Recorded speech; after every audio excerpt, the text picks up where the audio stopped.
ఒక 6 సంవత్సరాల పరిచర్య ఇది. ఈ ఆగస్టు 10కి 7వ సంవత్సరంలోకి అడుగు పెడతాం. మొదటి సంవత్సరంలో చెట్టు కింద ఆరాధించాం. ఎక్కడ వెనకాల కూర్చొని చూడండి, ఒక ముసలామె, ఆవిడ నేను అంతే. ఈ ఊర్లో పరిచర్య అక్కడే స్టార్ట్ అయింది, చెట్టు కింద. దేవునికి స్తోత్రం.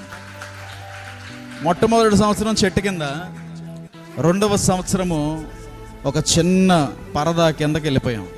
దేని కిందకి? అక్కడ బురదలో కూర్చున్నాం, ఆరాధించాం ఒక 5-10 మందితో. ఇంకా 2వ సంవత్సరం కరోనా వచ్చేసింది. ఏమొచ్చింది? కరోనా. ఇంకా 2 సంవత్సరాలు కరోనాకి లాక్డౌన్లో పోయాయి. లాక్డౌన్లో కూడా విడిచిపెట్టలేదు వీళ్ళని.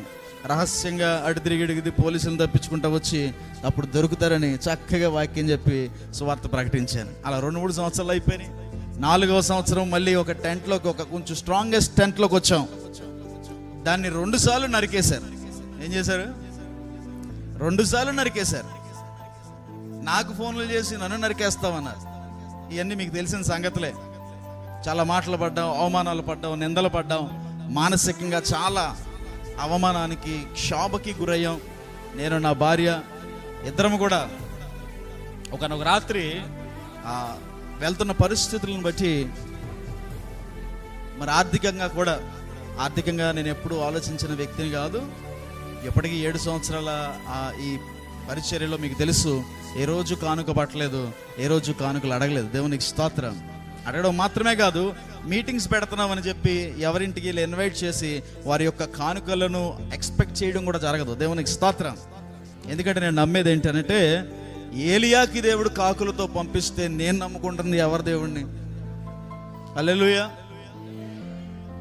చేప నోట్లో నుంచి షెకేలు తీసి శిష్యుడికి ఇస్తే మరి నేను నమ్ముకుంటుంది ఏ దేవుణ్ణి? పరలోకం నుంచి మన్నా కురిపిస్తే మరి నేను నమ్ముకుంటుంది ఏ దేవుణ్ణి? ఆ దేవుణ్ణేనా? నాకు ఇస్తాడా ఇవ్వడా? హల్లెలూయా. అలాగే ఇస్తున్నాడు ప్రియ దేవుని బిడ్డలారా.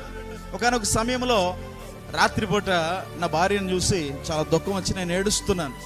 ఈ పరిచర్యలో జరుగుతున్న విషయాలు కానీ, డీటెయిల్స్ కానీ, మేము వెళ్తున్న పరిస్థితులు కానీ మీకు ఎక్కడ యూట్యూబ్లో దొరకవు. ఎందుకనంటే నేను సింపతి గెయిన్ చేసే మనిషిని కాదు. నాకు ఎవరు జాలి చూపించడం నచ్చదు. దేవునికి స్తోత్రం. హల్లెలూయా. మొట్టమొదటిసారి బాప్తిస్మం ఇచ్చి ఒక 15 మందికి రొట్టె ద్రాక్షారసం ఇస్తుంటే నా తల పగిలింది, రక్తం చెందింది. ఎంతమంది ఉన్నారు ఆ రోజున? ఉన్నారా? ఆ రోజున రక్తపు చేతులతో రొట్టె తీసుకున్న వాళ్ళు చేతులు పైకెత్తండి. అలాగే దాన్ని తుడుచుకుని అలాగే అదే రక్తంతో రొట్టె ద్రాక్షారసం ఇచ్చాను. ఎక్కడ